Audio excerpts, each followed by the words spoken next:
Investments की दुनिया में पैसा बनाने के लिए सबसे जरूरी है साइकिल्स को समझना। 2024 में बिटकॉइन सिल्वर की मार्केट कैप को पार कर जाता है जब बिटकॉइन पहली बार $93,000 टच करता है। ये दिन था 27 अप्रैल 2025 का, जब बिटकॉइन सिल्वर को पीछे छोड़ देता है और बिटकॉइन की डोमिनेंस ऑल्ट कॉइन से पैसा खींचते हुए काफी ऊपर जाने लगती है। पर 2026 आते आते 26 जनवरी को सिल्वर की मार्केट कैप बिटकॉइन की मार्केट कैप से 3.5 गुना ऊपर चली जाती है। और मेरा मानना है कि जिस व्यक्ति ने इस थ्योरी को समझ लिया वो गारंटीड पैसा बना सकता है। इस वीडियो के अंत में मैं आपको यही समझाने की कोशिश करूंगा कि कैसे गोल्ड, सिल्वर, बिटकॉइन आपस में इंटरलिंक्ड हैं, कैसे गोल्ड की रैली हमें बिटकॉइन के प्राइस का एक इंडिकेशन दे रही है और कैसे 33.7 ट्रिलियन डॉलर की जो गोल्ड की मार्केट कैप है आज के गोल्ड के प्राइस के हिसाब से, जो कि $4,900 पर आउंस है, और इनफैक्ट सिल्वर की मार्केट कैप जो 4.5 ट्रिलियन है, ये रास्ता बना रहे हैं बिटकॉइन के लिए। चलिए मैं बिल्कुल सरल शब्दों में आपको बताता हूं, बट उससे पहले nothing in this video is financial advice. मैं रजिस्टर्ड फाइनेंशियल एडवाइजर नहीं हूं। आज की डेट में गोल्ड का प्राइस करीब $4,800 to $4,900 पर आउंस है,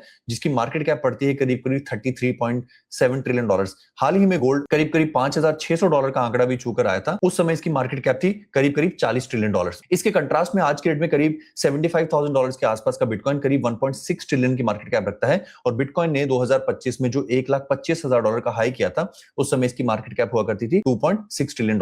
अब जिस तरह से हमने सिल्वर और बिटकॉइन के बीच में कुत्ते बिल्ली की रेस देखी है, कभी बिटकॉइन जीतता था, कभी सिल्वर जीतता था, और आज सिल्वर बिटकॉइन के मुकाबले 3.5 गुना ज्यादा है। मेरे विचार से इस रोनाल्डो वर्सेस मेसी की रेस में जो कंपटीशन बनता है वो बिटकॉइन और गोल्ड का बनता है। बिटकॉइन इस समय 1.6 ट्रिलियन की मार्केट कैप रखता है और गोल्ड इस समय $33.7 ट्रिलियन की मार्केट कैप रखता है। तो इसलिए सवाल तो बनता है कि जो आज की गोल्ड की मार्केट कैप है $33 ट्रिलियन या गोल्ड की हाईएस्ट मार्केट कैप $39 ट्रिलियन, क्या बिटकॉइन उस प्राइस को छुएगा, और अगर हाँ तो कब, और अगर छुएगा तो उस समय उसकी मार्केट कैप कितनी होगी। पहले एक बार देख लेते हैं कि $33 ट्रिलियन के साथ बिटकॉइन का प्राइस क्या होना चाहिए। $33 ट्रिलियन के साथ बिटकॉइन का प्राइस होगा $15 लाख, यानी कि करीब करीब 14 करोड़ रुपए का एक बिटकॉइन। और 39 ट्रिलियन की मार्केट के साथ बिटकॉइन का प्राइस होगा $18,57,000, यानी कि करीब करीब 17 करोड़ रुपए पर बिटकॉइन। नेचुरल सी बात है, 33 यानी कि आज की मार्केट कैप जो गोल्ड की है, वहां पर अगर बिटकॉइन हिट करता तो बिटकॉइन यहां से करीब करीब 20 गुना है, और $39 ट्रिलियन की मार्केट कैप के साथ बिटकॉइन करीब करीब 25 गुना का आंकड़ा छुएगा। अब सवाल है when. Let's just take a look कि गोल्ड के अंदर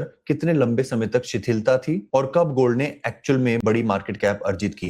गोल्ड 2020 से लेकर 2022 तक ऑलमोस्ट फ्लैट रहा, और 2022 में गोल्ड की मार्केट कैप करीब करीब $10 ट्रिलियन थी, यानी कि $2,000 का गोल्ड जो था वो करीब 4 साल में 3 गुना हुआ है। गोल्ड को 10 ट्रिलियन से 40 ट्रिलियन आने में करीब करीब 4 साल लगे, और यहाँ पे बिटकॉइन इस समय जो कि 1.6 ट्रिलियन डॉलर्स पर है, मेरे विचार से अगले 4 साल में वो गोल्ड की तरह यहाँ से 4 गुना मार्केट कैप कर सकता है, यानी कि $6.5 ट्रिलियन, और वहां से उसे अनदर 5x करने में, यानी कि $40 ट्रिलियन की मार्केट कैप करने में कम समय लगेगा। उसको शायद 5 या 10 साल लगेंगे, पर यहां से करीब करीब अगली एक दशक के अंदर बिटकॉइन को गोल्ड की मार्केट कैप को छूने में और भेदने में कोई नहीं रोक सकता, जैसे कि हमने पिछले 3-4 सालों में सिल्वर और बिटकॉइन के बीच में कंपटीशन देखा। आज की डेट में इंडस्ट्रियलाइजेशन और हाइप के चलते सिल्वर काफी भागा है, बट बहुत जल्दी मार्केट को एआई की नेटिव करेंसी बिटकॉइन, डिसेंट्रलाइज्ड और आजाद दुनिया की नेटिव करेंसी बिटकॉइन, कच्चे तेल की नेटिव करेंसी बिटकॉइन और ग्लोबल स्टैंडर्ड करेंसी डॉलर के बाद बिटकॉइन, जब मार्केट को ये चीज समझ में आएगी, that will be an S curve explosion, और चीजें सीधी रेखा में ऊपर जाएंगी।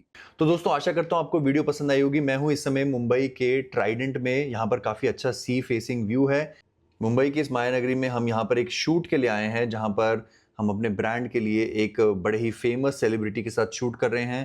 प्रोडक्शन काफ़ी बड़ा सेटअप यहाँ पर लगा हुआ है, काफ़ी ज़्यादा आर्टिस्ट हैं यहाँ पर, म्यूजिक डायरेक्टर्स हैं, वैनिटी वैन्स हैं।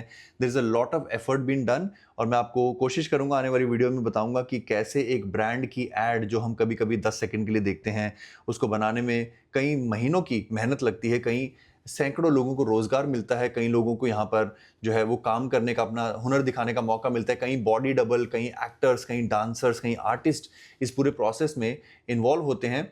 तो मैं अपने आप को काफ़ी ज़्यादा खुशकिस्मत मानता हूं कि हम इस फील्ड में रहकर आप लोगों की लगातार अच्छी क्वालिटी का कंटेंट लेकर आते रहें, क्योंकि इन्वेस्टमेंट एक आर्ट है, बट उस आर्ट को एक आर्टिस्ट की तरह दिखाना मुझे लगता है कि वो अपने आप में कला है। और आप इस चैनल पर ये सब चीज़ें अलग अलग तरीके से सीखते रहते हो। मैं हमेशा से तवज्जो देता हूँ कि हर किसी के जूते का साइज़ अलग है, हर व्यक्ति का इन्वेस्टमेंट एपेटाइट अलग है, हर व्यक्ति ने जिसने कितना ऑल्ट कॉइन्स में पैसा लगा रखा है उसके हिसाब से उसे आज क्या बाइंग या सेलिंग करना है। हर किसी के लिए अपना अपना यूनिक डिसीजन होना चाहिए। मैं इस बात में बिल्कुल बिलीव नहीं करता हूँ कि जो रोहन कर रहा है वही सोहन को करना चाहिए।